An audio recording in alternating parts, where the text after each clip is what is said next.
El amor, dicen, tiene 1000 formas, 1000 palabras, y nunca se terminarán las palabras para descifrar esta cosa que nos maneja y nos mueve. Distintas formas, decía yo, como expresar un amor hacia una muchacha, hacia una madre, hacia un hijo, o expresar un amor más grande, como este, a un hombre que está en el corazón de toda la juventud del mundo, que ya casi no les pertenece a ustedes, está tan dentro de todos nosotros también. Una samba canción para Ernesto Che Guevara.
Vengo cantando esta samba con redoble libertario.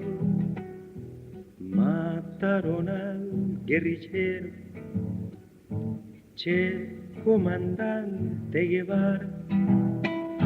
Selva, pampas y montañas, patria o muerte su destino. Selva, pampas y montañas, patria o muerte su destino. Que los derechos humanos los violan en tantas partes, en América Latina, domingo, lunes y martes. Nos imponen militares para sojuzgar los pueblos, dictadores, asesinos, gorilas y generales.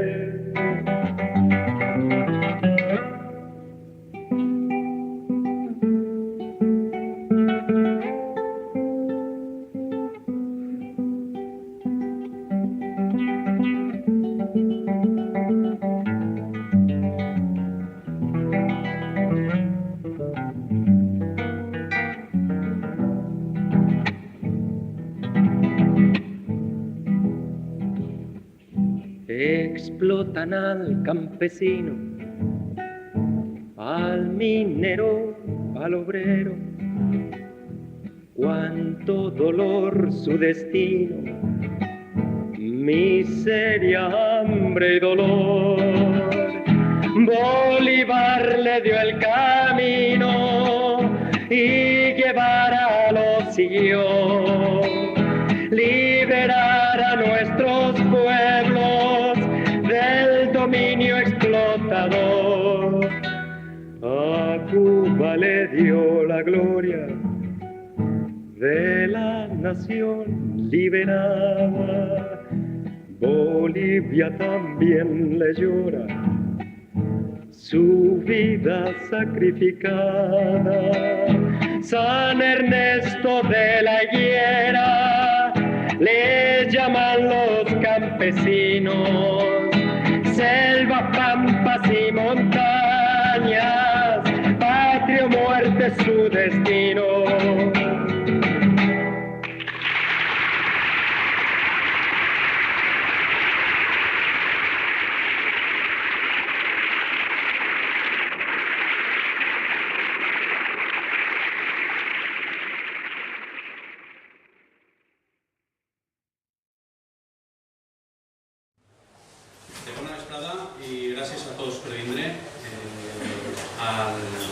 acte del Che, del pensament del Che. Este acte està englobat en la 7ª edició de les jornades capitalistes que organitzen la CRTR, la Coordinadora de Repartim Treball i Riquesa, on el PCPE és membre, la seva joventut, i la Cosa Nostra, que col·labora ficant el local per a este acte. La CRTR és una coordinadora de col·lectius que va formar a 2010 amb un tall anticapitalista, col·lectius amb un tall anticapitalista i d'esquerres, que engloba tot el ventall de la consciència col·lectiva de la classe obrera, de la classe treballadora de Castelló. Bé, abans de començar, m'agradaria anunciar una sèrie d'actes que tenim al Partit Comunista dels Pobles d'Espanya. El 14 d'octubre hem organitzat un viatge a Madrid, a l'acte central del partit, on esteu tots convidats. Podeu parlar amb Paco Tendero, per si voleu anar, esteu tots convidats. I també que teniu mojitos també ahí a la barra per a consumir durant l'acte. I en acabar l'acte se farà un sopar popular per part de la Cosa Nostra. Dit això, es comença dient que el Che és el prototipo de l'home nou, de la consciència comunista en la seva màxima expressió. Va ser un internacionalista, un lluitador per l'alliberament i l'emancipació dels pobles oprimits per l'imperialisme. En definitiva, de l'autodeterminació dels pobles. L'autodeterminació dels pobles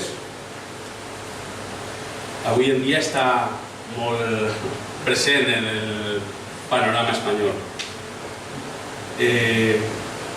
El PSPE, el programa polític del PSPE reconeix l'autodeterminació dels pobles, reconeix la realitat plurinacional de l'estat espanyol, com fruit d'un desenvolupament històric i econòmic de la societat i de les nacions.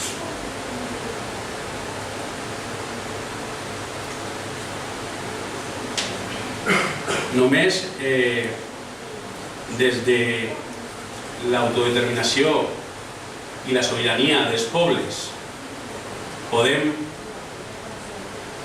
construir un estat plurinacional, no des de les elits, només des de la sobirania popular.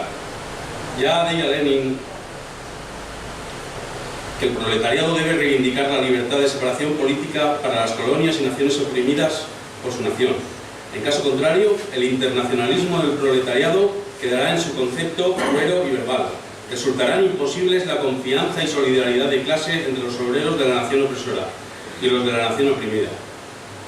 Bé, al final és solidaritat de classe i reconeixement de la realitat plurinacional per part de tota la classe treballadora de l'estat espanyol per avançar junts cap a una república dels treballadors, cap a una república dels pobles d'Espanya, cap a una república socialista i de caràcter confederal. La tasca es proposa molt difícil ara mateix. No només és la determinació dels pobles, n'hi ha un contrapès, l'Estat com a ferramenta de classe, com a ferramenta de la classe burguesa. Hem viscut aquesta setmana uns episodis horribles de repressió de l'Estat contra la classe treballadora catalana, simplement per el voler exercir el seu dret a votació, d'exercir la democràcia.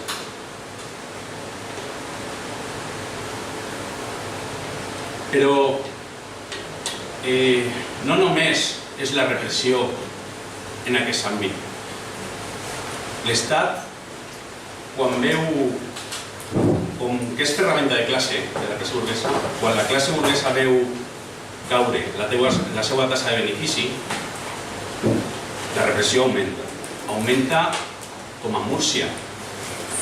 A Múrcia, que amb el problema català s'ha amagat el que estava passant en Múrcia, però a Múrcia han reprimit el poble també.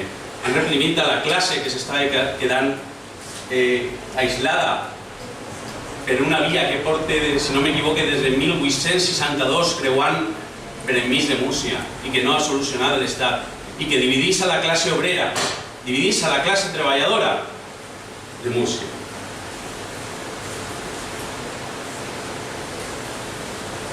Com deia, només reconeixent aquesta realitat és com podem avançar amb la unitat de la classe obrera. L'unitat de la classe obrera, n'hi ha elements històrics que venen ja de la Revolució d'Octubre, com són els sindicats, que tractaven d'unificar aquesta classe obrera, d'exercir aquesta lluita de classes. Aquesta lluita no només és objectiva, és la lluita material al carrer, és una lluita d'idees també, una lluita ideològica. Al 77, quan els els partits firmen el pacte social, el que fan és amagar la lluita de classes. El que fan és un corporativisme entre Estat, sindicats i capital per a pactar les condicions de la classe treballadora. Això ha destruït la consciència de classe. Fa ja molt de temps que la consciència de classe està perduda. I les estructures que haurien d'estar allí per a aquesta lluita ideològica no estan. Per això neixen els comitès de la unitat obrera. Els CUOs són la finestra per la que la classe obrera alienada pot veure, pot vislumbrar la lluita de classes, l'escenari de lluita de classes que està amagat. La consciència de classe no és algo que es pugui adquirir en un dia així, avui m'alce i ja tinc consciència. La consciència és un procés dialèctic, una superació de contradiccions constant.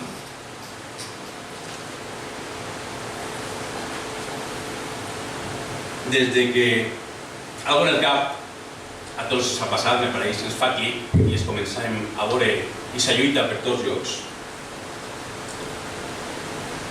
Doncs el CUO representa això, aquest clic, aquest moment on la classe treballadora, que no alienada, que no té ara una estructura que mostri aquest escenari, que els col·lectius que estan en la lluita estan molt allunyats d'aquesta classe alienada, els CUO representen aquesta finestra. Jo, quan me fique la samarreta del CUO, intente despullar-me de tota ideologia i de sigles.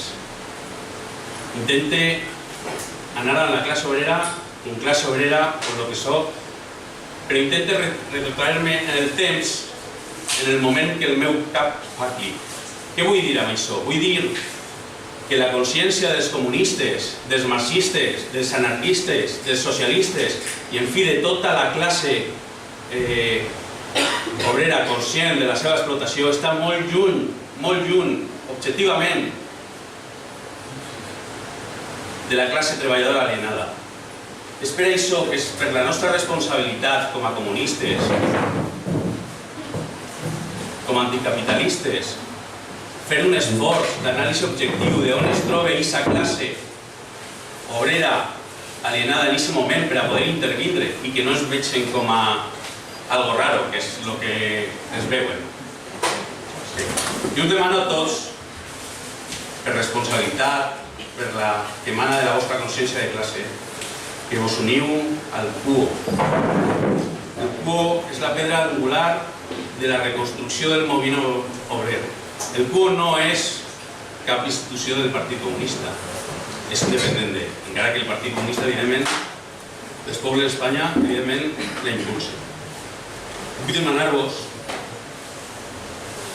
que vos afegiu al PUO, perquè els PUO només, ells a soles no podem arrencar-los. No podem, per una senzilla raó, perquè la classe obrera alienada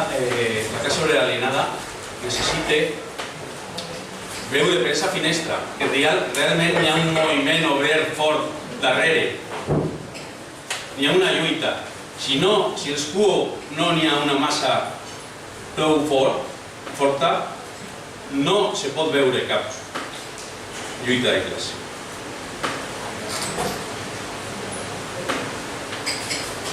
Bé, amb això ja acabaré, ja me direu este tío que me fa parlar així de Yuri Gutaborelche i passarem ja que el camarada Kevin faci la seva exposició.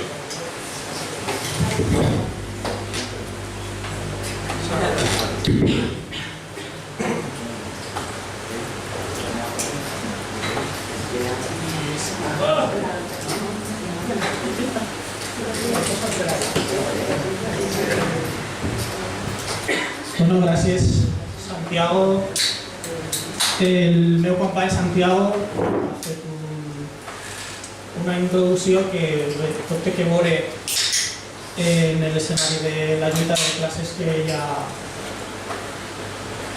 ha recalcat. Bueno, el company ha fet jo crec que ha fet com el Che, una de les qualitats que ell tenia, una de les qualitats ideològiques de l'home nou, que després parlarem, que és la de la modèstia, i no s'ha presentat. És Santiago Castillo, és el responsable del moviment obrer del Partit Comunista dels Pobles d'Espanya, i bé, després de que ell me presenta a mi, jo li presentaré a ell. Per a mi és un orgull, a més d'una càrrega molt forta de responsabilitat, fer esta presentació, esta intervenció sobre un ésser humà, sobre un revolucionari com el que anem a presentar-vos. Si jo ja normalment me fique nerviós a les intervencions, jo crec que la càrrega de la persona, del personatge, de l'ànima, del Che, es nota.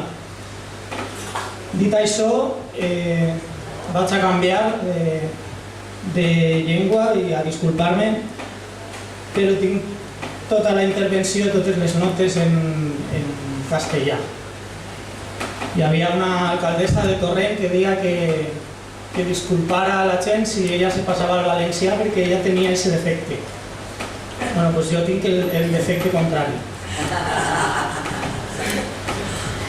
Bueno, lo que he hecho para construir una mirada a la herencia de Barista ha sido recopilar una serie de fragmentos de sus escritos, de sus diarios, de sus declaraciones, de sus discursos. He tratado de recopilar, de recoger el testigo, así como una serie de anécdotas, de vivencias que él acumuló, y un poco de su formación intelectual basada, como sabéis, sobre todo en el marxismo y en el leninismo.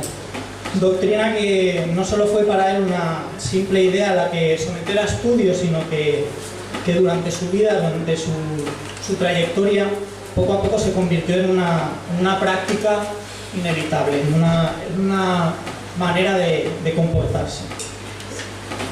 En una urgente necesidad para los trabajadores de los pueblos de América y del mundo.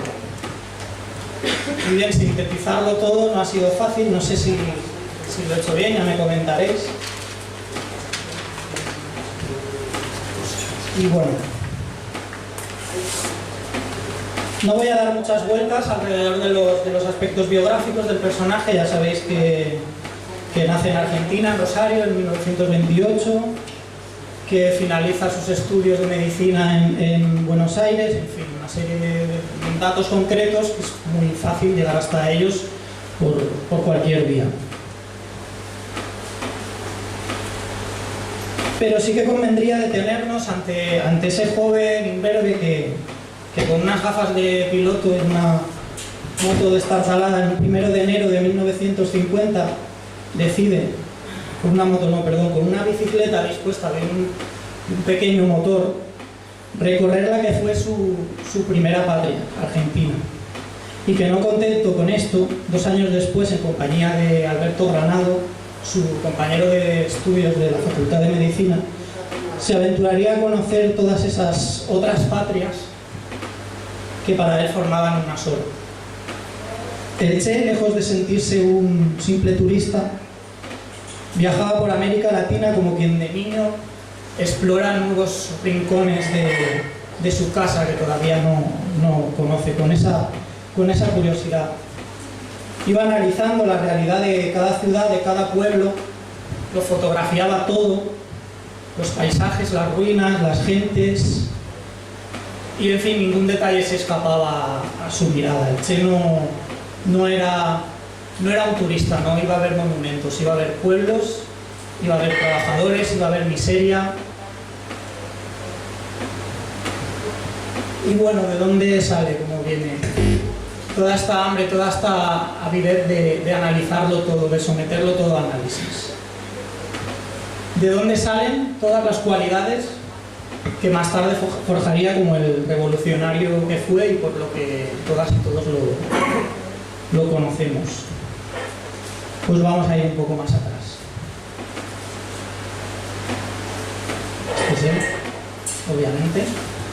Estos son sus padres, desde niños, sus padres de origen aristocrático, aunque de pensamiento progresista y bastante cercanos a las ideas socialistas, se encargan de educarle, se encargan de estimularle constantemente, le leen poesía, le leen libros, le leen cuentos clásicos de autores clásicos y le animan a interesarse pues, por los deportes, por la literatura.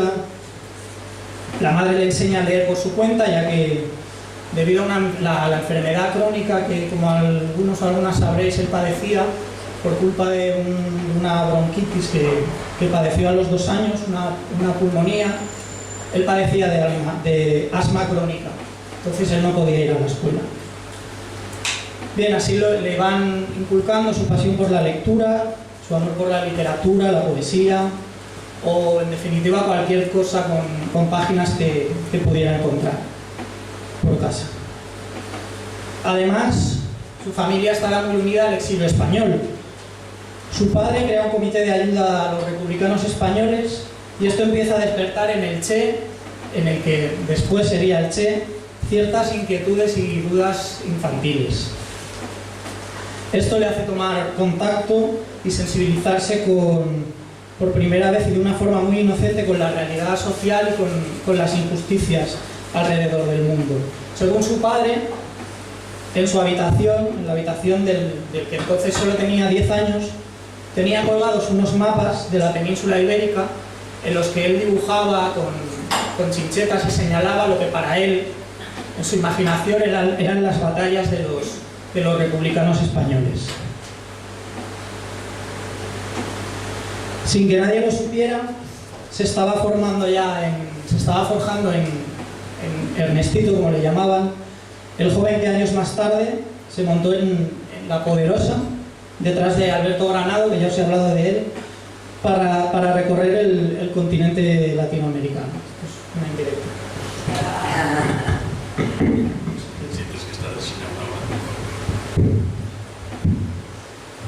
Vale, ¿se oye bien? Sí, no, mejor. Vale.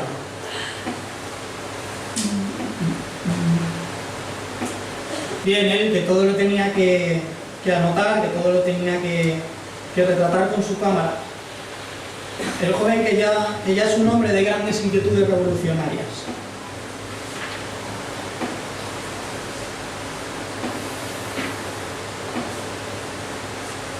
Bueno, no sé si habéis leído la frase, yo he puesto una serie de frases, de fragmentos que me gustaría que leyéramos. Yo, ya que estoy leyendo el guión, me gustaría que, o si alguien se ofrece voluntario, o si el compañero quiere leerlas, para que así podamos también un poco analizarlas. ¿Pastora? Ah, vale. Ah, no, He visto... no, le estaba señalando a Santiago, pero... Ah, pues yo te he señalado a ti. Bueno, si no la leo. Dice, el personaje que escribió estas notas murió al pisar de nuevo tierra argentina. El que las ordena y pule no soy yo, por lo menos no el mismo yo anterior. Ese vagar sin rumbo por nuestra mayúscula América me ha cambiado más de lo que creía. Y empezamos a ver cómo las experiencias, los viajes, empiezan a remover dentro de él la conciencia, las inquietudes, empiezan a multiplicarlas. Durante estos viajes, durante estas notas de viaje que él escribe en este libro que tenéis en la imagen, conoce distintas zonas de Argentina, de Chile, de Perú, de Colombia y de Venezuela. Malvive junto a su compañero Granado, muchas veces gracias a la hospitalidad de la gente, y conoce la vida y las costumbres de los indígenas, así como las condiciones de semiesclavitud en la que estos trabajaban en las minas de Chile. Él anota en sus notas de viaje esta reflexión sobre los mineros a los que conoce. Dice, veremos si algún día algún minero tome un pico con placer y vaya a envenenar sus pulmones con consciente alegría. Dicen allá, de donde viene la llamarada roja que deslumbra hoy al mundo, es así, eso dicen. Yo no lo sé. Después viaja a Perú y en Perú visita leprosarios, entre ellos el del hospital de Guía. De allí conoce a este hombre, al doctor Hugo Pese. Él es leprólogo, es militante comunista, y él le marcaría profundamente, como relata también, dice, provocara sin saberlo quizás un gran cambio en mi actitud frente a la vida y a la sociedad, con el entusiasmo aventurero de siempre, pero encaminado a fines más armónicos con las necesidades de América. Él va conociendo una serie de personas, una serie de gente que le van removiendo por dentro, que le van haciendo adquirir todavía más conciencia de los problemas de América Latina. Al volver sobre una anécdota sobre este personaje, que nos hace también un poco ver el carácter del Che, es que cuando se despiden de él para volver a Argentina, Hugo le ha dejado al Che un manuscrito de su libro. El Che lo lee y no le gusta nada, y se lo comenta a su compañero, a Granado. Dice que ha hecho un análisis muy pesimista de los indígenas, dice que está mal redactado, en fin, dice que el libro es un desastre. Él tiene mucho cariño por este personaje, pero no puede evitar negar la realidad. Entonces Alberto le comenta que cómo le va a decir eso a su compañero después de la hospitalidad, de que les ha ofrecido su casa, y el Che no puede evitar decirle, oye, mira, tu libro, no sé exactamente las palabras, pero tu libro es un desastre, deberías reescribirlo. Y esto el doctor lo recuerda años más tarde, con muchísimo cariño, que tuvo que reescribir otra vez su manuscrito. Sobre estos episodios también hay una anécdota que muchos dicen que es falsa, pero Granado la verificó, que es que el Che, el día de su cumpleaños, cruzó el que se supone que es el río Innavable con una asma crónica, el Amazonas, para llegar al leprosario al que se supone que no podía acceder para celebrar su cumpleaños no con los doctores, sino con los enfermos de lepra, una lepra que él sabía bien que no era peligrosa al contacto directo. Bueno, al volver a Argentina pasaría poco tiempo hasta que Ernesto decidiera volver a viajar. Su primera intención era reunirse con Alberto Granado en Venezuela, sin saber que los acontecimientos retrasarían este encuentro algunos años. Bueno, esta es la película, Diarios de motocicleta, sobre todo lo relatado anteriormente. Yo la recomiendo. creo que está producida, pues de producción argentina, creo que está producida por Robert Redford. Es muy buena película, yo la recomiendo, por eso la he puesto aquí. Bien, a finales del año 53, a su paso por Costa Rica, toma contacto con un grupo de exiliados cubanos y oye hablar por primera vez de un joven abogado que acaba de liderar el asalto a un importante cuartel militar de la dictadura de Fulgencio Batista, en Cuba. Supongo que ya sabréis, que levante la mano, que lo sepa. Como que ya os imagináis que voy a hablar de un tal Fidel Castro. Y bien, habla de un asalto realizado mayoritariamente por estudiantes, muchos de ellos acabados de cumplir la mayoría de edad.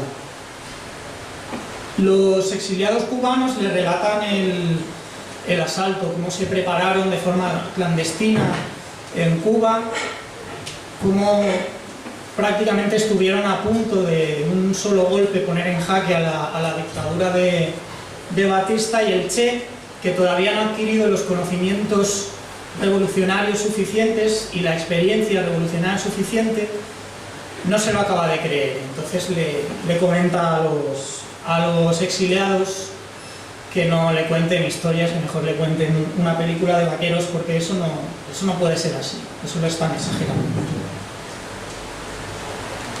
A su paso por Guatemala, entre los años 53 y 54, la situación política de este país le anima a quedarse allí. En este país, en Guatemala, se respiran tiempos de reforma agraria y finalmente de golpe de Estado, cuando los militares, apoyados como siempre, como en la mayoría de ocasiones por la CIA y por la oligarquía del propio país, acaban tumbando al gobierno democrático de Jacobo Arbenz.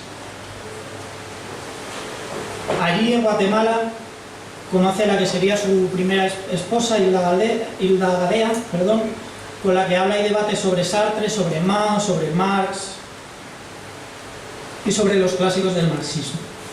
Conoce a Nico López y a otros exiliados cubanos, algunos de ellos también participantes del asalto al Moncada, y finalmente se tiene que exiliar en la embajada argentina debido al aumento de la represión por parte de la reciente dictadura, pero se niega a regresar a Argentina. Él quiere quedarse allí. Bien, debido a que la policía militar le sigue el rastro por las actividades que él lleva a cabo y el apoyo al antiguo régimen de Jacobo Arbenz, tiene que exiliarse en México. Bastante entristecido por una revolución que ha dejado atrás y que ha dejado abortada. Él comenta lo siguiente: los últimos acontecimientos pertenecen a la historia, cualidades que creo que por primera vez se dan en mis notas. Hace días, aviones procedentes de Honduras pasaron sobre la ciudad ametrallando gente y objetivos militares. O sea que el Che antes ha conocido parte de los males de América Latina, ha conocido la miseria, las penurias, la explotación, la dictadura, y ahora está conociendo las causas. Luego dice, esto se lo escribe a su esposa: yo ya estoy apuntado para hacer servicio de socorro médico de urgencia y me apunté en las brigadas juveniles para recibir instrucción militar e ir a lo que sea. Aquí vemos el entusiasmo con el que un joven Ernesto Guevara encara los problemas que está viviendo en primera persona.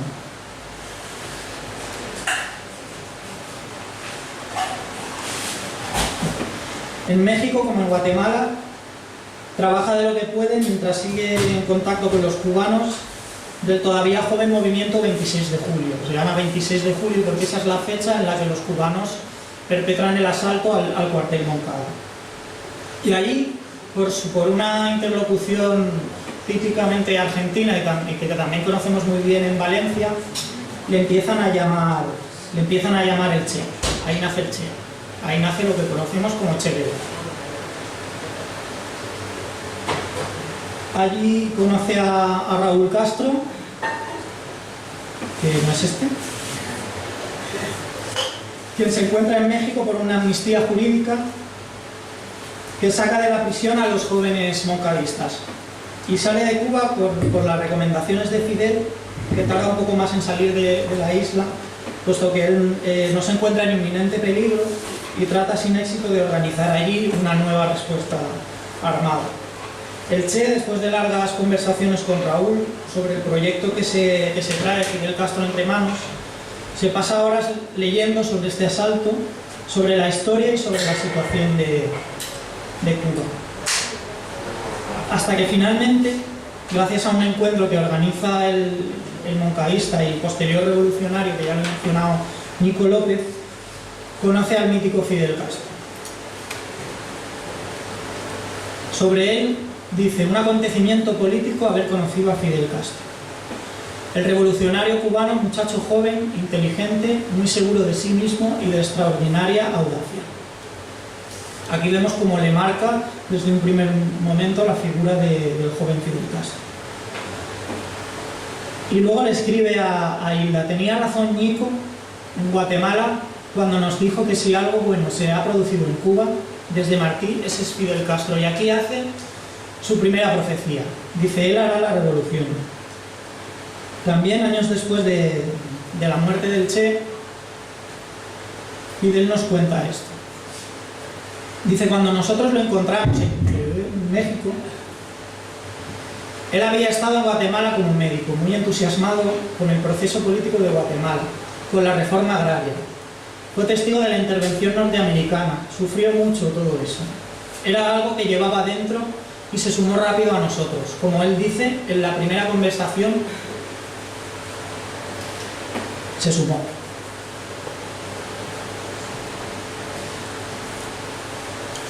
¿Cómo vamos de tiempo?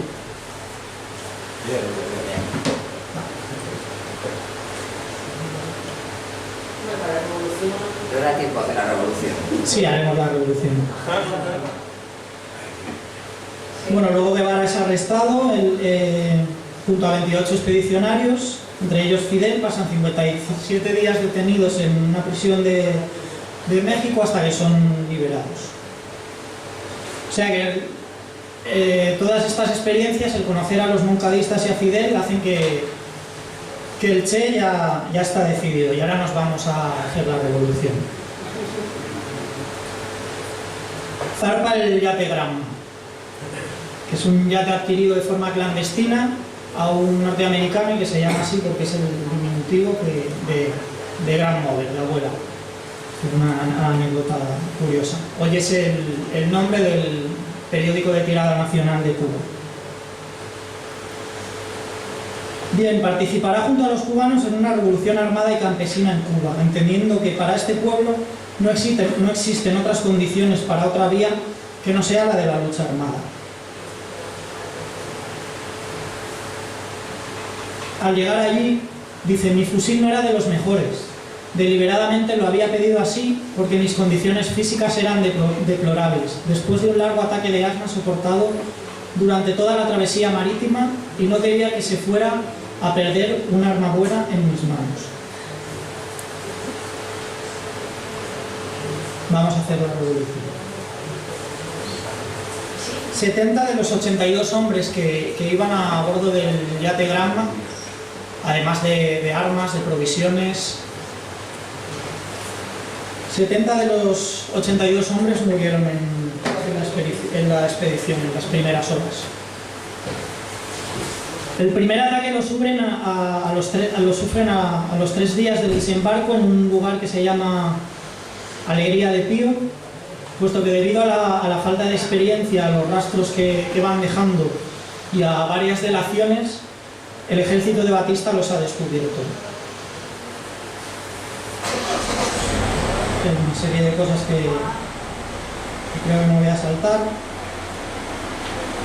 A los 6 meses, prestando sus servicios como médico en la guerrilla, Fidel crea una segunda columna. Ya tienen 2 columnas, la número 8, Ciro Redondo, y el Che será el encargado de dirigir esta columna. El mes siguiente, a los 7 meses del desembarco, a la hora de firmar una carta colectiva con el nombre y el cargo de cada uno de los combatientes, Fidel para sorpresa del Che, le indica no pongas doctor, pon comandante. Y de esta manera, y como dice el Che casi de soslayo, ya no nace el Che, ya nace el comandante Che Guevara.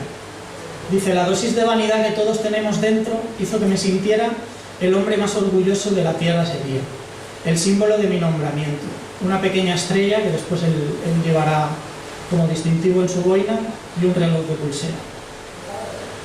Y luego Fidel, en una entrevista con un periodista italiano, comenta, nadie había concebido en el Che un gran soldado, le gustaba el deporte, casi todas las semanas intentaba subir un volcán. Nunca llegaba arriba, pero todas las semanas lo intentaba. Él padecía de asma, tenía esa limitación por el asma y hacía un esfuerzo heroico por subir ese volcán. Era nuestro médico, con esas limitaciones iba de médico. Nadie imaginaba un soldado porque no solo fue un intelectual, fue un gran soldado. Aquí Fidel nos recuerda la tenacidad y nos ayuda a comprender las motivaciones personales del Che.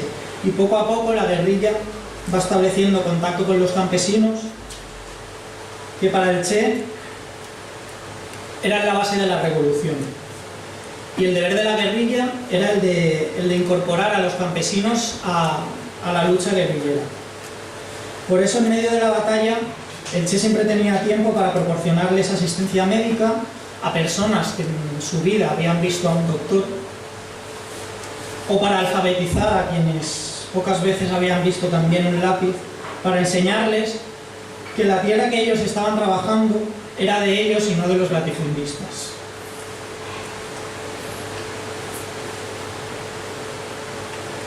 Durante el primer año de lucha armada organiza la creación de una fábrica de tabaco, una herrería, una talabartería, en fin, una serie de cosas. Funda el periódico Cubano Libre, donde entre otros él escribe artículos, y la mítica Radio Rebelde, que retransmitirá la triunfante revolución meses más tarde.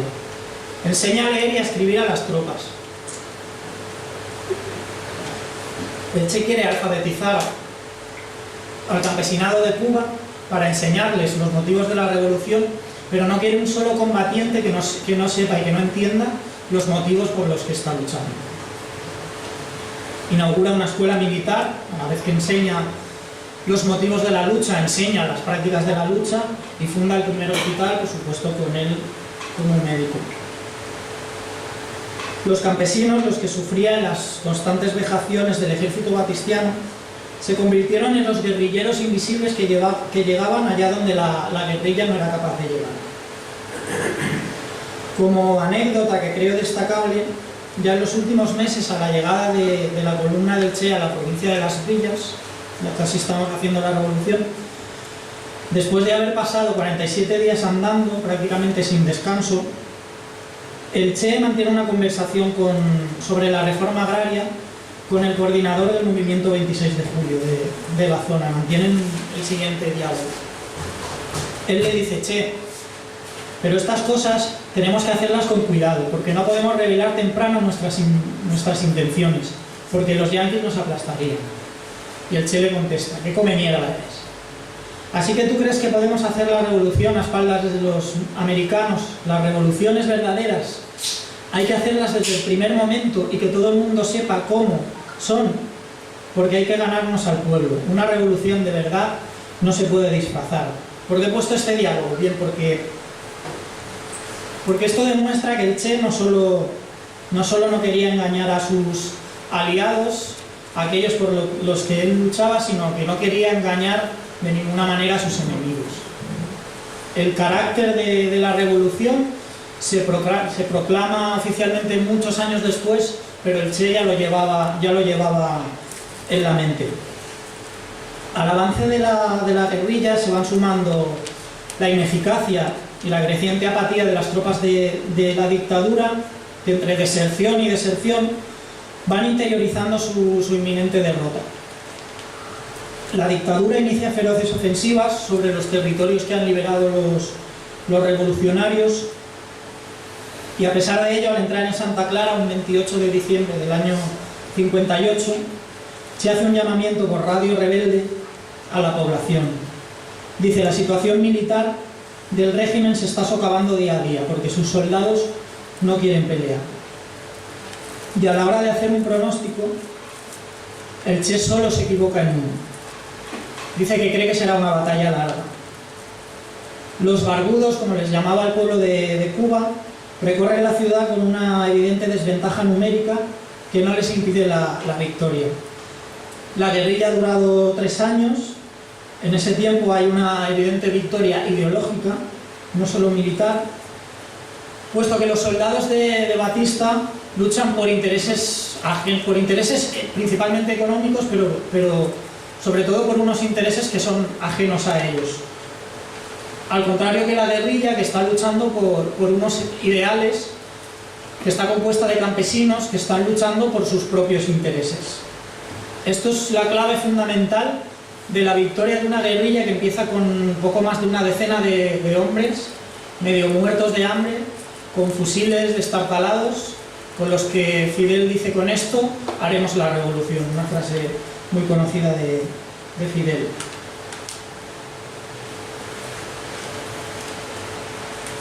Esta es larga. Ahora estamos colocados en una posición en la que somos mucho más que simples factores de una nación. Constituimos en este momento la esperanza de América Latina y redenta. Todos los ojos, los de los grandes opresores y los de los esperanzados, están fijos en nosotros.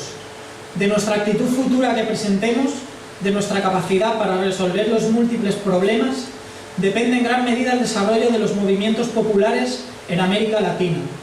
Con los pies firmemente asentados en la tierra, empezamos a trabajar y a producir nuestras primeras obras revolucionarias, enfrentándonos con las primeras dificultades.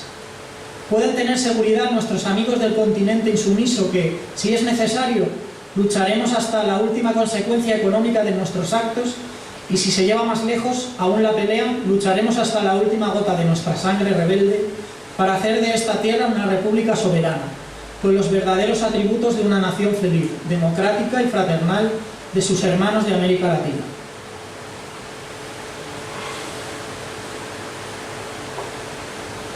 Bueno, y es que el Che no entiende el triunfo de la revolución como el final de la revolución, sino evidentemente como el principio.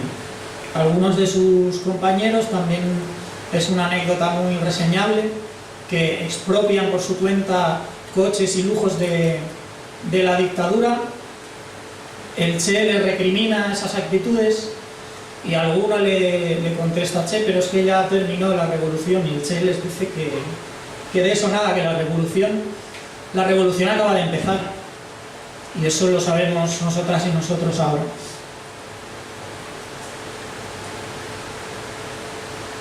La revolución.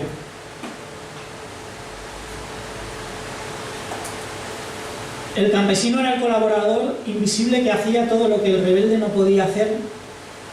Nos suministraba las informaciones, vigilaba al enemigo, descubría los puntos débiles, traía rápidamente mensajes urgentes, espiaba en las filas del ejército batistiano.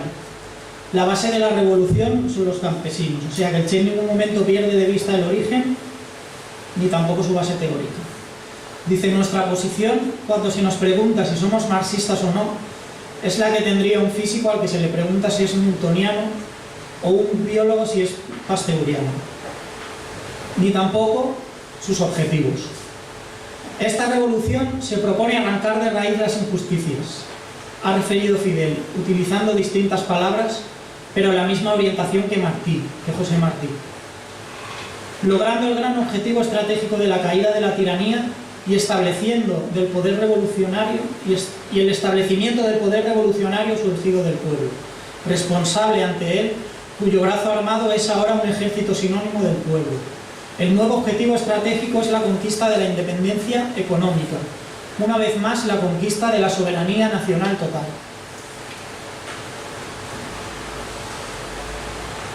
Otra de las bases del triunfo de la revolución fue la imposición, impuesta firmemente por los altos cargos de la guerrilla, del principio de justicia social, sobre el inevitable afán del pueblo cubano, que había sido sometido a constantes humillaciones y vejaciones por parte de la dictadura.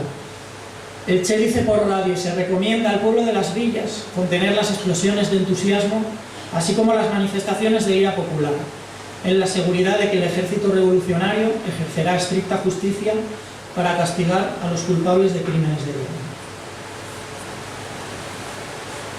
Bien, la revolución ya la hemos hecho y ha triunfado, se reducen las rentas y las tarifas eléctricas, se proscribe la discriminación racial, se proclama la primera ley de reforma agraria, es decir, que se limita la pertenencia creo que son 1000 acres, y se redistribuye la tierra en los campesinos. Se crea la Milicia Nacional Revolucionaria para la defensa contra los ataques que se sucederán por parte de la contrarrevolución. Me la voy a poner aquí. Se crea la campaña nacional de alfabetización. Esto es una clave muy importante de la revolución, puesto que el Che ya alfabetiza a la guerrilla y a los guerrilleros y a las tropas, pero la revolución alfabetizará al pueblo. En solo un año, gracias a las brigadas Conrado Benítez, el pueblo de Cuba es declarado a nivel internacional territorio libre de analfabetismo.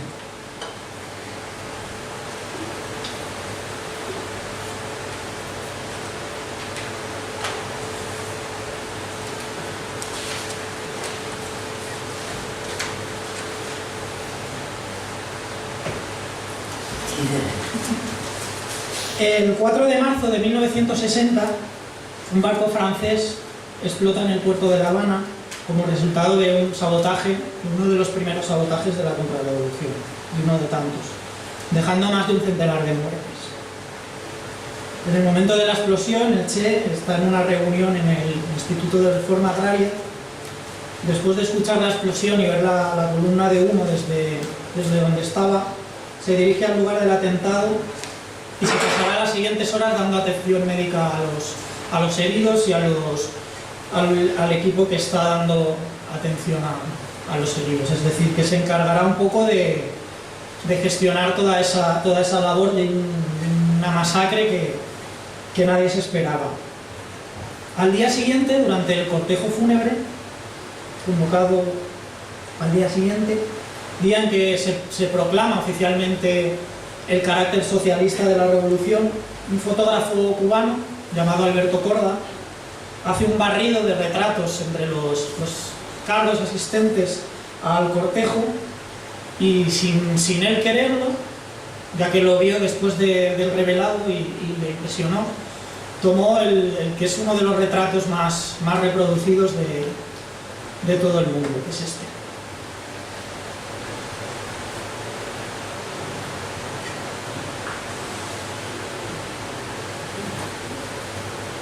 En octubre del 59, el Che es designado al frente del Departamento de Reforma Agraria. Al mes siguiente es nombrado presidente del Banco Nacional.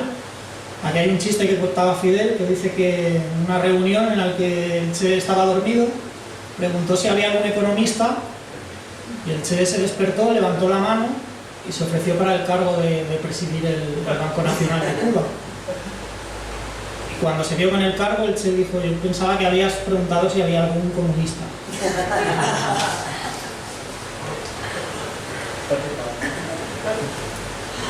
Bueno, el Che está dispuesto a ejercer cualquier cargo que se le asigne, fuera de bromas, y bajo esta disciplina emprende su primera gira como embajador itinerante.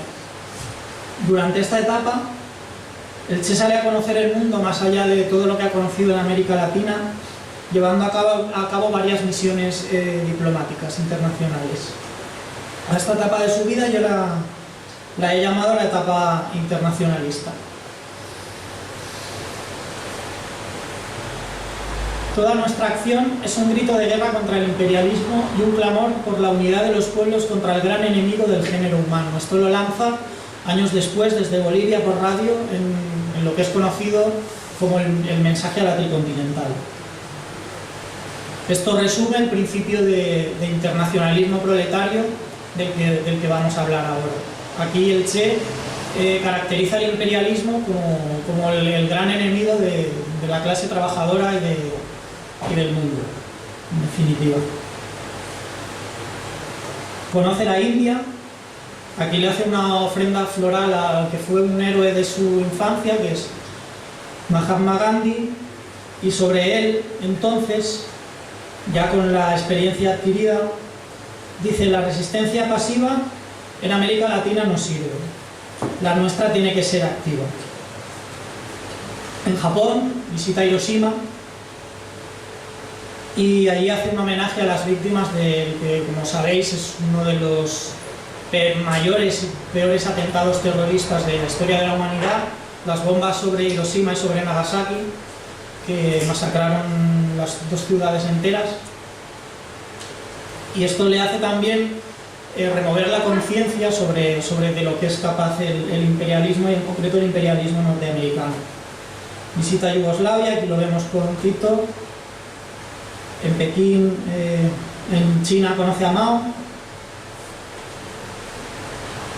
Sobre él he querido rescatar este diálogo, que me parece significativo, un poco por las divergencias ideológicas. Dice: aparte de los obreros, le pregunta a Mao, ¿y los campesinos quiénes más se han unido a ustedes? Dice Guevara: nuestro gobierno representa a los obreros y campesinos. Nuestro país todavía tiene una pequeña burguesía que tiene una relación amistosa y coopera con nosotros. Dice Mao: no hay burguesía nacional. Quienes hayáis estudiado a Mao sabréis el concepto que tenía de burguesía nacional. Y ahora le contesta: la burguesía nacional está básicamente compuesta por importadores. Sus intereses estaban entrelazados con los del imperialismo y estaban contra nosotros. Por eso los destruimos económica y políticamente.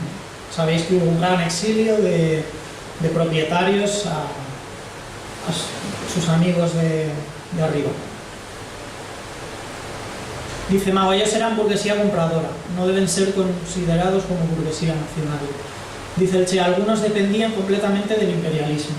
El imperialismo les daba capital, tecnología, patentes y mercados. Aunque vivían en su propio país, sus intereses estaban entrelazados con el imperialismo. Era el caso, por ejemplo, de los comerciantes de azúcar. Conoce Corea, la República Popular Democrática de Corea. Allí conoce al mariscal Kim Il-sung. Dice: de los países socialistas que visitamos, personalmente, Corea es uno de los más extraordinarios.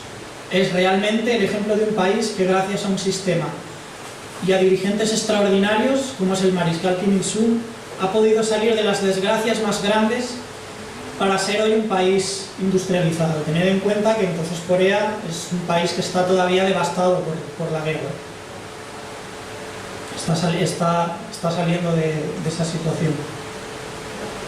Conoce la RDA, la República Democrática Alemana. No he encontrado fotos de su visita, pero me ha parecido oportuno poner a la guerrillera Tania, que después se uniría a él en Bolivia, que conoce, le hace de traductora en la RDA. Y bueno, he puesto la insignia porque me gusta. Y conoce la Unión de Repúblicas Socialistas Soviéticas, donde visita el mausoleo de Lenin y recibe ovaciones y calurosos aplausos por parte de la clase obrera consciente de la Unión Soviética. Y como anécdota curiosa, en un viaje a Egipto en el 59, el Che hace escala en Madrid y al regresar el avión se avería y el Che hace una visita diplomática no oficial por el centro de Madrid. Aquí está en una plaza de toros, asistió a varias corridas de toros, visitó creo que eran galerías Preciados para comprar una máquina de escribir. A los que organizaron esa visita la dictadura los persiguió, les preguntó qué hacía un guerrillero allí. Claro, en España entonces nadie conocía al Che, no era una personalidad como estaba siendo en el resto del mundo.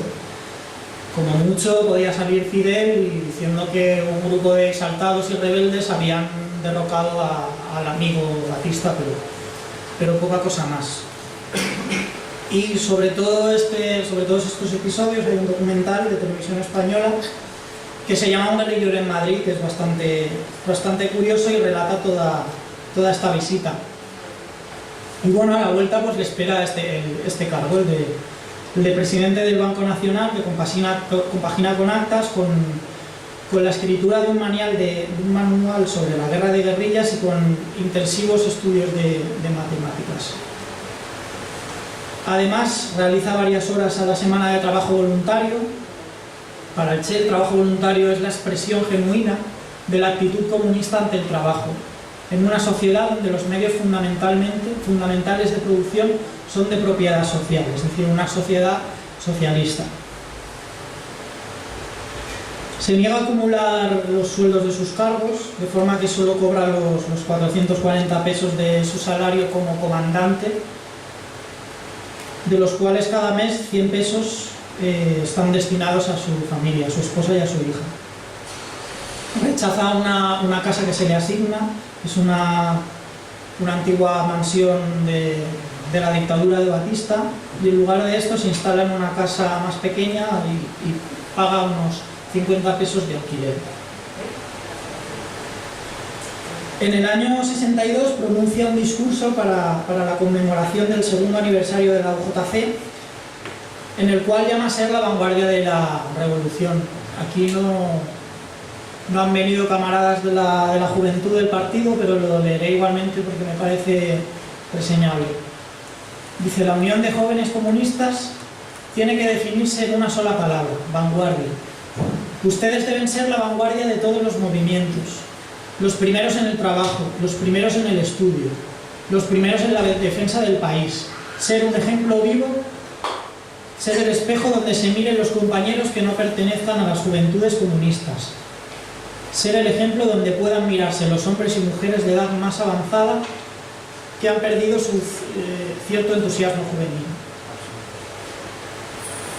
Y este mismo año pronuncia el que es uno de sus discursos más famosos en Ginebra, donde hace una agresiva denuncia contra la política del saqueo en los países capitalistas y contra la agravación del bloqueo económico contra Cuba.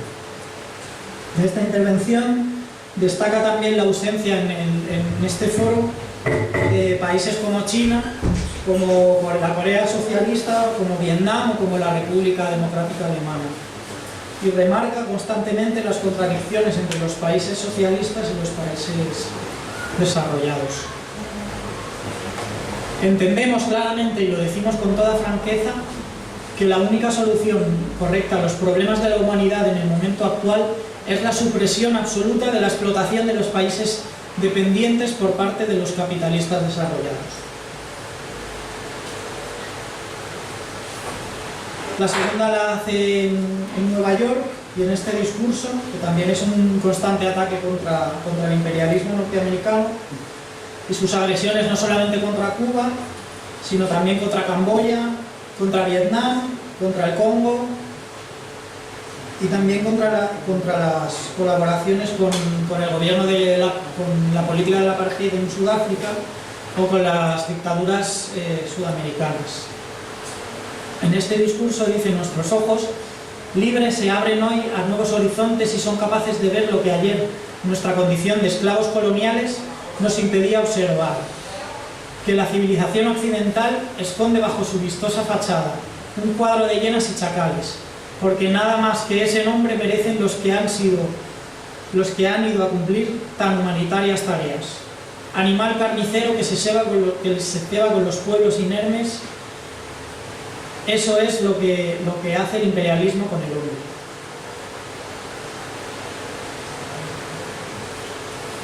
Bueno, y después de estas declaraciones antiimperialistas desde el mismo corazón del imperio, desde Nueva York, el Che emprende una gira por África donde visita Argelia, visita Mali, visita el Congo, Guinea, Tanzania, Egipto.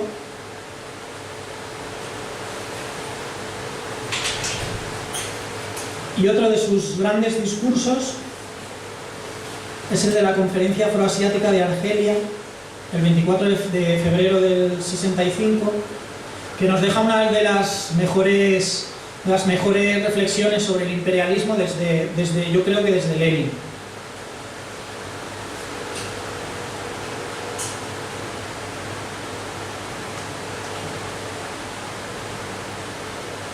Bestialidad imperialista. Bestialidad que no tiene una frontera determinada ni pertenece a un país determinado. Bestias fueron las hordas hitleristas, como bestias son los norteamericanos hoy, como bestias son los paracaidistas belgas, como bestias fueron los imperialistas franceses en Argelia. Porque es la naturaleza del imperialismo la que bestializa a los hombres, la que la convierte en fieras sedientas de sangre que están dispuestas a degollar, a asesinar, a destruir hasta la última imagen de un revolucionario, de un partidario de un régimen que haya caído bajo su bota o que luche por su libertad. Y la estatua que recuerda al Mumba, hoy destruida pero mañana reconstruida, nos recuerda también que no se puede confiar en el imperialismo, pero ni tantito así, nada.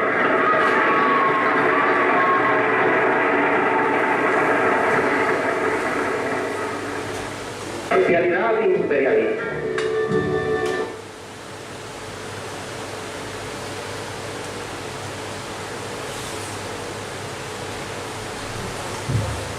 Pues eso, ni tantito así, con ese acento inespecífico del que no tiene una patria, porque ha nacido en una, pero ha recorrido tantas que al final ya no tiene ni un acento, ni un tipo de expresiones, ni una idiosincrasia completa.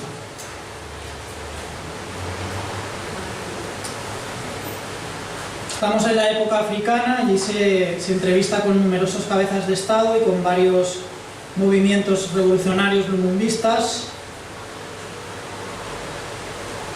Allí el Che empieza a contemplar la posibilidad de una revolución en África, en los pueblos de África, y ven esto una oportunidad para retomar su lucha por los pueblos.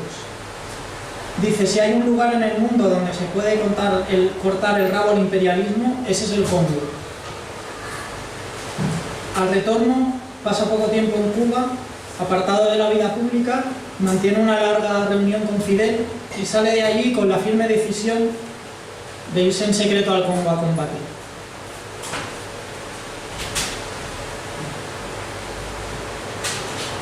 Nuestra misión es ayudar a ganar la guerra. Compañerismo revolucionario es la base.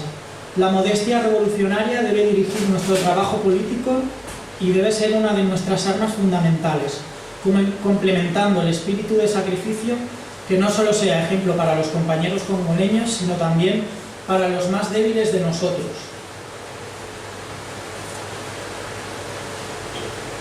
Bueno, allí se encuentra con guerrilleros no muy bien armados, poco preparados, supersticiosos y poco disciplinados.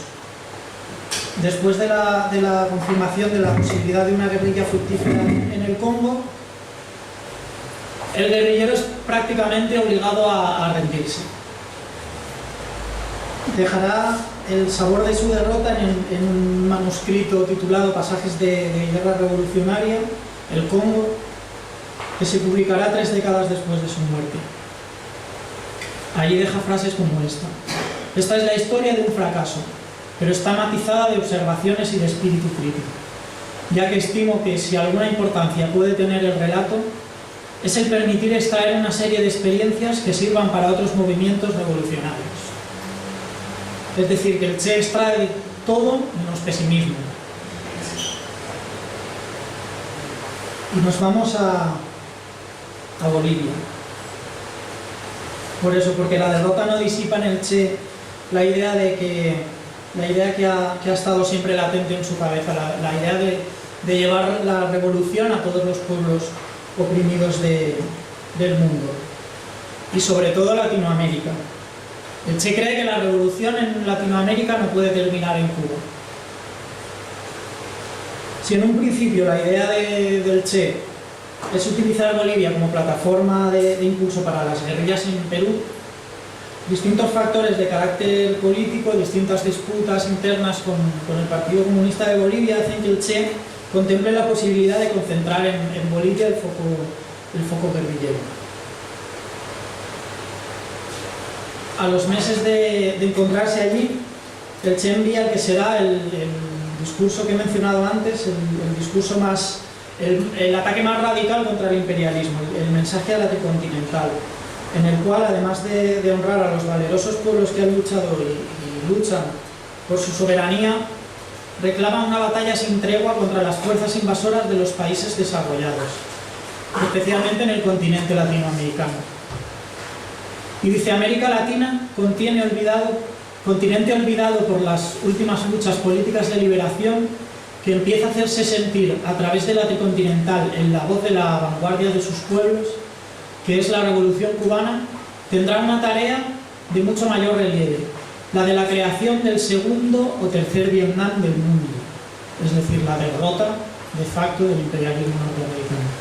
En definitiva, hay que tener en cuenta que el imperialismo es un sistema mundial, última etapa del capitalismo, y que hay que batirlo en una confrontación mundial. Bueno, y para evitar por todos los medios que el ejemplo de Cuba se extienda, y ante la cada vez más evidente presencia de una guerrilla liderada por el Che, debido a que ha sido delatado, el imperialismo y los servicios de inteligencia, con la colaboración del ejército boliviano, intervienen en la zona creando un cerco cada vez más estrecho sobre el foco guerrillero, lo que provoca que la guerrilla sea finalmente reducida, dando lugar al desenlace que ya todos y todas conocemos. Y es que era tal el miedo al hecho de que el ejemplo de la Revolución Cubana se contagiara, que el simple hecho de que el Che siguiera vivo, aunque fuera encerrado, aunque fuera bajo custodia, pues provocaba terror al imperialismo.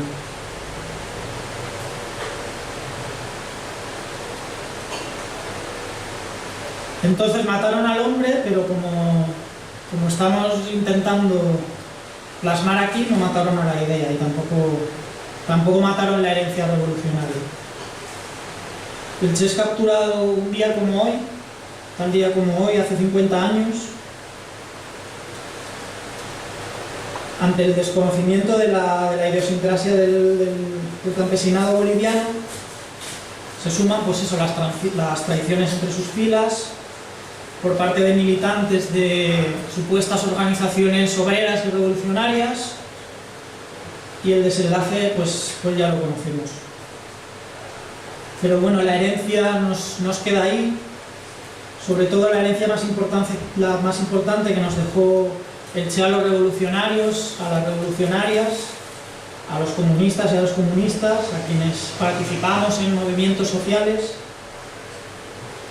a quienes soñamos, en definitiva, con una sociedad justa que sea capaz de servir de ejemplo para otras sociedades con deseos de justicia, es principalmente la herencia de los nuevos individuos.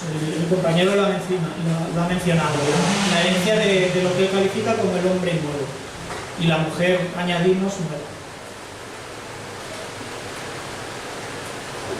Para el Che no podía construirse el socialismo si la revolución no fomentaba un nuevo sentido de la conciencia del individuo. Al contrario de lo que muchos o de lo que algunas personas piensan, la revolución no empieza en uno mismo para ir extendiéndose después como una especie de brote espiritual, o al menos los materialistas dialécticos no lo entendemos así. Si bien la conciencia de clase, también lo ha comentado el compañero, es un elemento indispensable para una revolución, y es tarea de todo revolucionario y de toda revolucionaria el que las masas acaben adquiriéndola, el Che iba más allá. El Che argumentaba que la revolución tenía el deber de forjar la conciencia y la moral de las masas. Sin las masas no puede triunfar nunca una revolución, pero tampoco puede prosperar una vez ya conseguido el objetivo principal, que es el de tumbar a la tiranía y aislar a la clase explotadora. Por eso el Che propone que el nuevo individuo se convierta, con toda la complejidad que él entendía que comportaba, en un actor principal del proceso de construcción del socialismo, de la nueva sociedad. Esa es la tarea, según el Che, del revolucionario y de la revolucionaria de vanguardia. No solamente construir la revolución, sino construir revolucionarios y construir revolucionarias. Si el capitalismo forma, o más bien deforma, individuos apáticos, ajenos a la vida social que les rodea y por tanto a las miserias a las que están siendo sometidos y a las que está siendo sometido el mundo, es decir, la ideología del individualismo, la revolución que promueve el Che, que promueven Fidel, Camilo Cienfuegos, Dimastín, etcétera, etcétera, forma individuos participantes de la vida social y por tanto solidarios, solidarias y siempre atentas y atentos ante cualquier injusticia a la cual pueda ser sometido el pueblo. El Che Guevara aspira a convertir esta nueva actitud mediante la educación en un hábito. Y ahí él elabora su teoría del hombre nuevo, el socialismo y el hombre en Cuba. Es nuestra ambición de revolucionarios. Sabemos que tenemos que nutrirnos de la masa y que ésta solo podrá avanzar más rápido si la alentamos con nuestro ejemplo. Déjeme decirle, a riesgo de parecer ridículo, que el revolucionario verdadero está guiado por grandes sentimientos de amor. Es imposible pensar en un revolucionario auténtico sin esta cualidad. Quizás sea uno de los grandes dramas del dirigente. Este debe unir a un espíritu apasionado, una mente fría y tomar decisiones dolorosas sin que se le contraiga un músculo. Nuestros revolucionarios de vanguardia tienen que idealizar ese amor a los pueblos, a las causas más sagradas y hacerlo único, indivisible. No pueden descender con su pequeña dosis de cariño cotidiano hacia los lugares donde el hombre común lo ejercita. Esta frase es la frase que he puesto de cabecera. Esta frase se la escribe a sus hijos y a su mujer cuando ya él percibe que su desenlace iba a ser el que ya conocemos. Dice: sean capaces siempre de sentir en lo más hondo cualquier injusticia realizada contra cualquiera en cualquier parte del mundo. Esa es la cualidad más linda del revolucionario.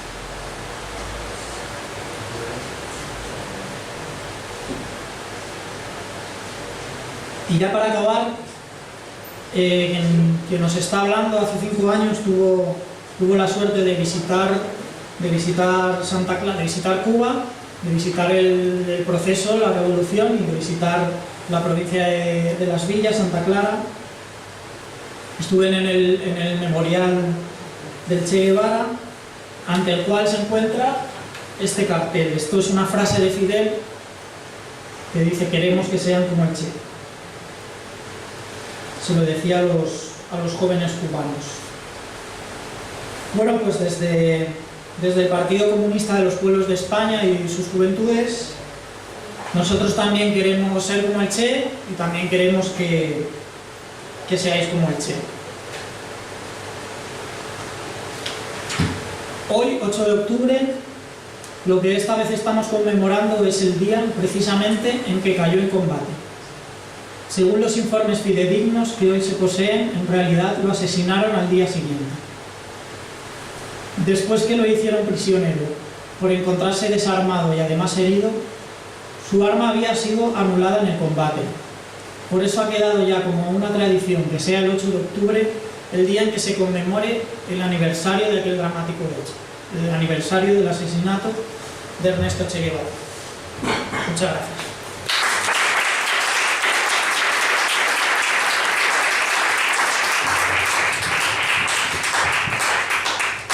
Bé, passarem al preguntes ara, si te volem preguntar algo. Sí, yo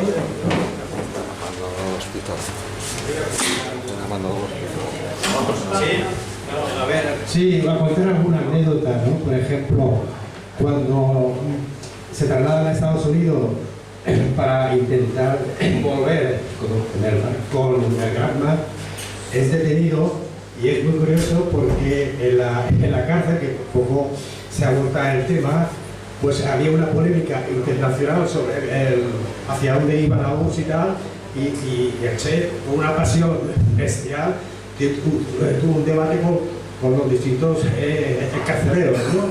Y luego contar otra anécdota, lo del Granma, ¿no? El Granma evidentemente fue prestado por un empresario, no sé cuántos dólares costó, y una vez la revolución triunfó, pues evidentemente el gobierno cubano pagó ipso facto la deuda del Granma.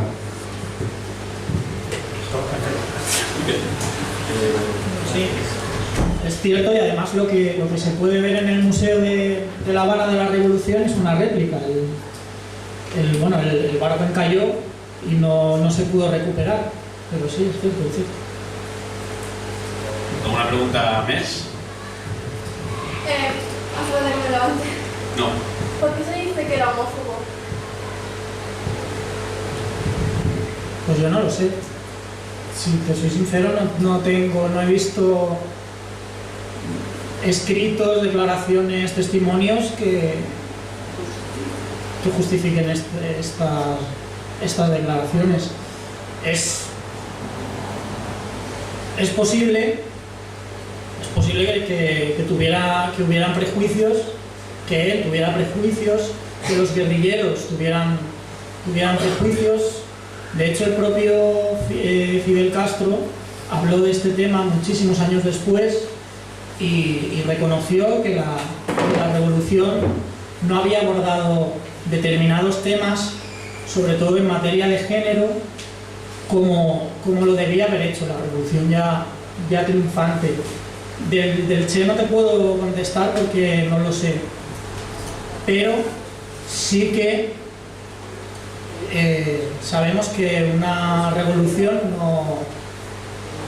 no ejecuta de un plumazo todos los prejuicios, todos los males de la sociedad, y un revolucionario, por desgracia, si no se trabaja esto desde la raíz, puede seguir siendo un machista integral, puede seguir siendo homófobo, puede seguir siendo incluso racista.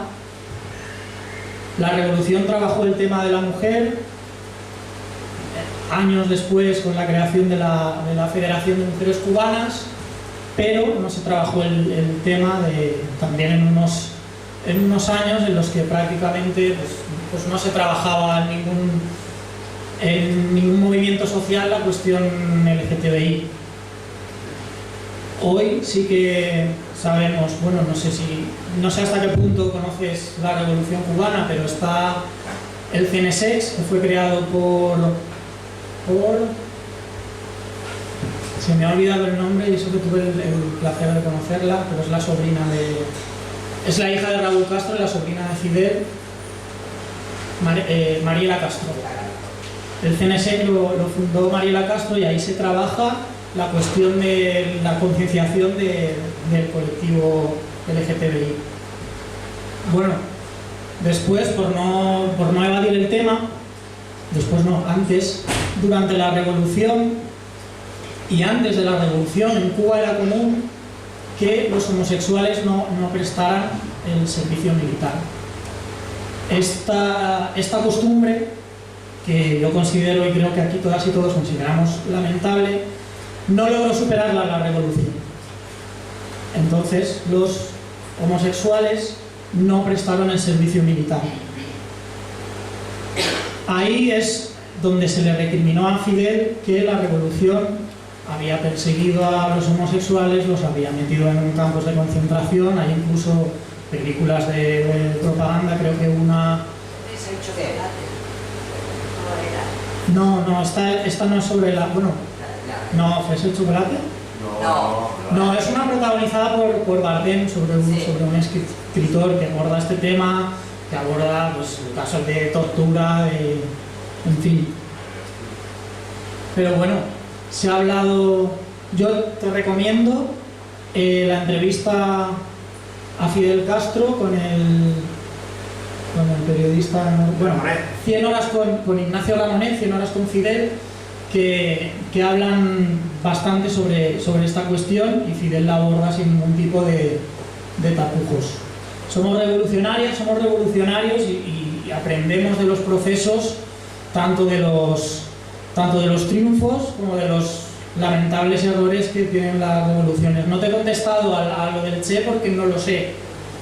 He abordado otras cuestiones bastante peliagudas porque creo que es algo que no se puede negar y no podemos hablar de procesos perfectos, de seres humanos perfectos ni de revoluciones perfectas, pero sí coger esas imperfecciones y tomarlas como ejemplo. Así que no sé si alguien sabe si el Che tenía estos prejuicios o no, pero yo no. La verdad es que no lo sé. El compañero de... Jo volia recalcar que sí que és veritat, alguna vegada es digui que la revolució sí que és veritat, que si va perseguir en este cas el Che és molt concret, però sí que sí que Fidel Castro va reconèixer que la homosexualitat havia estat perseguida a Cuba, concretament el Che, no sé si era homòfob o no, però a banda de tot això sí que és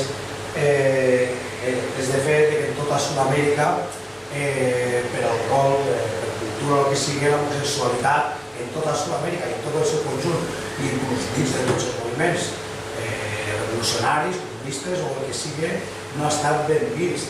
De fet, van llaure quan en Perú també, i estava fet per Tupac Amaru, en un lloc que era, diguem, altern homosexual, van executar, van entrar a un local homosexuals i van aniquilar a 50 o 60 persones. Quan va passar l'Tupac Amaru, tots simpatitzaven l'Tupac Amaru, però quan vaig entrar d'aquí es feien les hòsties. Si se suposava que eren els bons davant de ser revolucionosos, no? L'altra vessant, diguem, més coherent o més pensativa. Ells al·legaven que això era una perversió per a la joventut i que la qual això desviava tot el moviment revolucionari, que era, això en els temps són les fallides de la revolució i evidentment no se pot justificar si és Tupac Amaru o qui sigui, una cosa així, per fet que sigui la teva orientació sexual. Però sí que és veritat que Fidel sí que almenys va reconèixer que de totes formes he llegit prou sobre el Che i no he trobat mai cap dada que digués que digui connotacions homòfobes. Jo crec que com a homòfobos, quan dic jo soc homòfobo, no ho sentíem, sinó era un rol que està instaurat en la societat que suposa com abans instaurat aquí, si ho vols traslladar als anys 40 o 50 i dir, avui que dia que era gay. Això no canvia en la societat. I a més, clar, i damunt després, si són moviments també que estan conscienciats, políticament en aquest caire, això hòsties és. I damunt, en Sud-amèrica, no ho dic, però sempre s'ha dut el rol també un poc així de ser el machito latino. I és veritat, vull dir que estan en Cuba i sí que, encara així anar parlant amb gent que era del rotllo, no tenien com una cosa molt encara molt assolida de que... Claro, ells me diuen, no, sí, en Europa a lo mejor es porque estáis más abiertos, pero aquí cuesta aún. Però bueno, tots comencen, el que tu has dit, la revolució no són tot roses ja, el primer dia. Ojalà. Jo només dic que, és un atac contra Cuba, que Fidel era xenofòbic. La qüestió és que en el 69 la revolta que ara coneixem com a Orgull LGTB, que és una festa ara, va ser una revolta de la gent LGTB perquè estaven oprimits, perquè tenien, i això era en el món capitalista. En el món, és una societat i la societat societat pues, en certes èpoques és més homòfoba, més lesbòfoba, més machista, i en aquesta època era una societat prou machista però en tot el món. En Cuba van ser reprimits, van estar 3, 4, 5 anys reprimits, però en seguida se va fer el CDT que tu has nomenat des dels principis dels 70, quan en Estats Units es maten a palos, es fican a la presó. Així hasta el 82 l'homosexualitat va estar penal en aquest país. Tampoc és que sigui i quan celebren el dia de l'orgull, que tot París està tot bonic o que celebren que les gent són de l'SPB, no, estem celebrant que gent de l'SPB se va alçar contra la policia perquè les estem pegant. Sí, espera. Sí. Espera, ¿tenía una compañera Carmen? Sí, es igual, no pasa nada. Es perseguir el turno. No te huyes. Vale, era una pregunta. Porque sí que se comenta que el trato que daba a las mujeres no era muy igualitario. Yo no he leído nada serio al respecto, pero no sé si tenéis alguna información. Bueno, yo sé que se incorporó desde el minuto 1 a la mujer a la revolución, no ya en Cuba, sino desde México, que Fidel, bueno, error mío decir que Fidel incorporó, lo reconozco. Se incorporaron mujeres al movimiento en el 53, al movimiento 26 de julio, al asalto al cuartel Moncada, es decir, que desde el germen de la Revolución Cubana, la mujer está integrada tanto en la lucha armada como después en las distintas tareas que la Revolución ya triunfante lleva a cabo. En la guerrilla hay tantas, bueno, en cifra no te lo sé decir, pero hay mujeres y a ninguna mujer se le pone problemas por... Sí que es verdad que en el Granma los 82 expedicionarios eran hombres, pero nunca se le niega a una mujer por ser mujer, y esto sí que yo lo sé, el participar en la guerrilla. Sí que se niega a los menores de edad, por ejemplo, pero no a las mujeres. Esto es lo que yo sé contestando a tu pregunta. Yo estaría aquí vendiendo una mentira si dijera que a día de hoy la revolución ha conseguido erradicar el machismo, ha conseguido erradicar la homofobia, incluso te diría que en América Latina haya conseguido erradicar ciertos prejuicios raciales. Abolir la propiedad privada, expropiar empresas, es una cosa. La conciencia del individuo, como decía el Che en El hombre nuevo, hay que trabajarla y es muy complejo. Sí, bueno. Sí, lo que yo he tratado un poco de revisar es acá desde los grupos de pensamiento pro-republicano, progresistas, cómo han abordado el pensamiento del Che. Eso es un poco lo que he tratado yo de indagar, pero hasta ahora no he encontrado ninguna información al respecto. ¿Cómo es que acá se ha abordado el pensamiento del Che? Eso es un poco lo que me ha despertado la curiosidad, ¿no? Los principales exponentes, cómo se ha ido teniendo en cuenta, ¿no? Conforme ibas desarrollando la pregunta, pensaba que iba a ser complejísima de responder, pero por suerte es facilísimo. Nosotros tenemos al Che como un referente ideológico absoluto, entonces creemos importante reivindicar su figura, su pensamiento. Creemos que, y yo personalmente considero que el Che tiene que dejar de ser, y lamento decirlo, pero tiene que dejar de ser una marca de camisetas, una marca de ropa que se vende en Primark o en Pesca o no sé dónde. Al Che hay que conocerlo, hay que estudiarlo, como hay que leer a Lenin, a Marx, a Luxemburgo, etcétera, etcétera. Nosotros lo tenemos en nuestras organizaciones y nosotros personalmente como un referente ideológico de la lucha antiimperialista, del marxismo-leninismo, en fin. ¿se puede aplicar algo de sus escritos un poco en la lucha que se viene realizando acá en la, por ejemplo, en la comunidad valenciana, por ejemplo, se puede aplicar algo de lo que él propone, un poco adecuarlo al marco, al caso local particular de acá? Bueno, yo creo que lo que se puede aplicar es la forma que él tuvo de hacer la revolución unificando al campesinado y a la clase trabajadora. Evidentemente la estructura social no es la misma, pero él trabajó por unificar a la clase trabajadora para hacer la revolución. La toma de conciencia de la que hablaba, bueno, de la que hemos hablado los dos durante esta charla, es justamente esa construcción de la revolución. Es inherente la revolución junto a la conciencia como explotado, esa superación constante, ese ascenso de la conciencia hasta la conciencia comunista. Eso es parte de la revolución, es la misma revolución en sí. Yo creo que eso sí, claro que se puede. Es difícil, mucho, porque hay mucha reacción, todos lo sabemos, el imperialismo, la clase burguesa, los capitalistas luchan contra nosotros por eliminar en la lucha de clases esa lucha ideológica. Al fin y al cabo es lucha ideológica.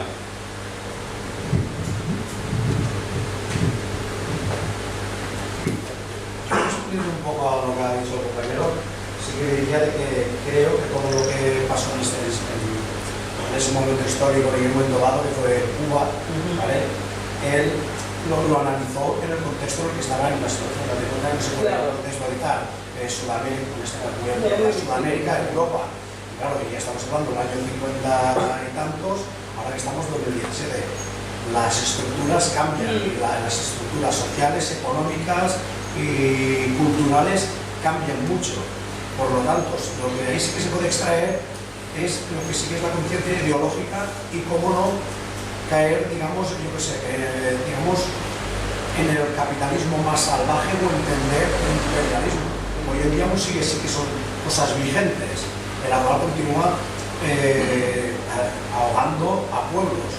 Esto, claro, yo cuando me traje un libro de Cuba, se llama El Camino del Fuego, que es de Orlando Borrego, que fue un guerrillero que estuvo con el Che, después fue matemático en la Universidad de La Habana. Es un libro muy bueno, por aquí yo no lo he visto, yo lo traje allí porque me lo recomendaron, ven aquí compra este libro. El Che, por ejemplo, sí que en ese libro decía de que siguiendo por ejemplo las políticas que hacía la Unión Soviética estaban condenadas a caer, o sea, toda la Europa del Este. Además, no se equivocó, dijo, en el año 88-89, si siguen por ese camino, caerán. Claro, y hablaba de el yugo que tenía a los otros pueblos, que después se separaron de la Unión Soviética. Claro, esas son cosas de sí que las que puedes aprender. Por lo tanto, no sé, es decir, se pueden extraer, pero ¿cómo aplicar? Evidentemente, si la pregunta era aplicar el pensamiento o la actuación de hecho hoy en día, no podrían ser las mismas, evidentemente, igual que cuando Karl Marx escribió el Manifiesto Comunista, al final dice, esto es aplicable hoy en día en la sociedad en la que estamos. Seguramente esto habrá que volverlo a realizar para un socialismo del siglo X. Pues cuando los Chávez estaban hablando de Venezuela del socialismo del siglo XXI, etc. Val, sí, tens raó. Jo al principi de l'acte he fet una intervenció a la presentació i he parlat una mica d'això, he parlat dels PUO i de la necessitat d'unificar a la classe obrera. He fet un anàlisi de lo que per a mi, per al Partit Comunista dels Pobles d'Espanya, ocorreix al paradigma espanyol, que és que els sindicats que ja van servir a la revolució d'octubre, ja van servir per a fer la revolució i per a exercir esa lluita ideològica i per a crear esa hegemonia cultural a la classe obrera, no estan fent i se treball. Ja he dit el per què el 77 se firmen el pacte social i això s'ha acabat. Ja la classe obrera no hi és al carrer i si la classe obrera no exercís la lluita de classes, ella mateixa. Si no ix al carrer, si no és ella la protagonista, s'ha quedat la consciència de classe. Els quo representen això, representen tornar a eixir al carrer a tota la classe obrera. Difícil, sí, perquè la balança està molt difícil, però és que no ens queda una altra. És que l'avanç de la societat va cap a un punt que ja s'ha repetit abans, però és que ara no n'hi ha contrapès. Tenim el contrapès de la Unió Soviètica, de l'estat antifeixista, però és que ja no ho tenim. Tenim un problema i tenim que ser forts, començar a treballar tots junts per a unificar la classe obrera i avançar cap al socialisme i derrocar el capitalisme d'una vegada. Jo, si no teniu ja més preguntes, espero que heu gaudit de l'acte, la xerrada, i bé, dir que ara la Cosa Nostra té un sopar popular, a preus populars per a tot el que s'hi vulgui quedar. I dir també, ho he dit al principi, ho tornaré a dir, el dia 14 d'octubre ens anem el Partit Comunista del Poble d'Espanya a Madrid, fiquem un autobús a l'acte central del partit per el centenari de la Revolució i, bueno, qui vulgui està convidat a vindre amb nosaltres. Gràcies. Bé, i ho he dit al principi, vale. I dir també el pròxim acte quin és?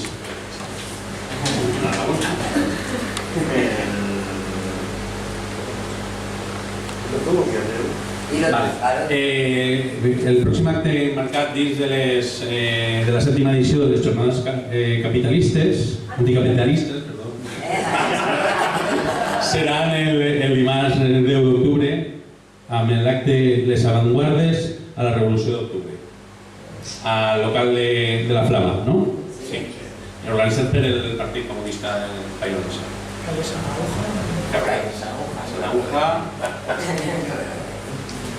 Y una exposición también que tenemos sobre la Revolución de Octubre que merece la pena que vengáis a visitarla porque va a estar hasta diciembre por lo menos. Estáis todos invitados. Y todas... Por lo menos. Bueno, todos y todas. No, solo hombres. Solo chicos. Solo chicos. Ese lenguaje exclusivo. Ese lenguaje ya.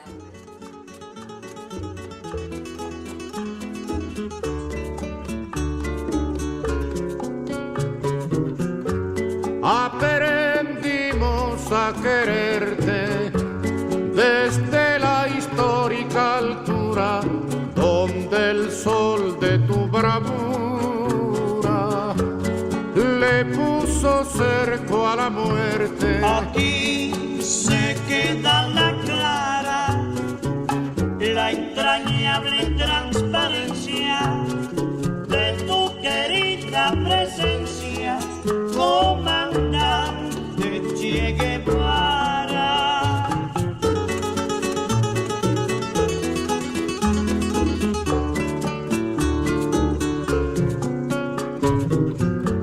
Tu mano gloriosa y fuerte sobre la historia dispara cuando todo Santa Clara se despierta para verte. Aquí se queda la clara, la entrañable transparencia de tu querida presencia, comandante Che Guevara.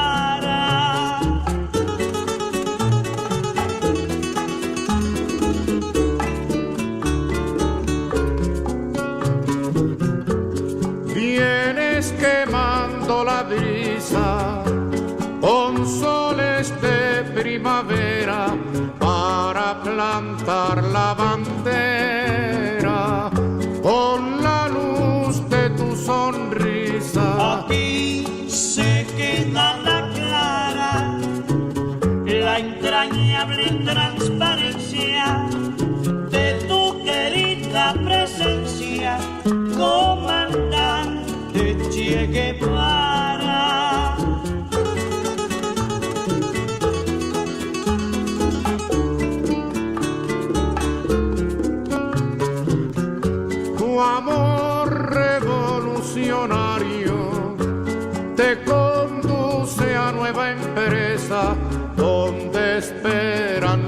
firmeza de tu brazo libertario. Aquí se queda la clara, la entrañable transparencia de tu querida presencia, comandante Che Guevara.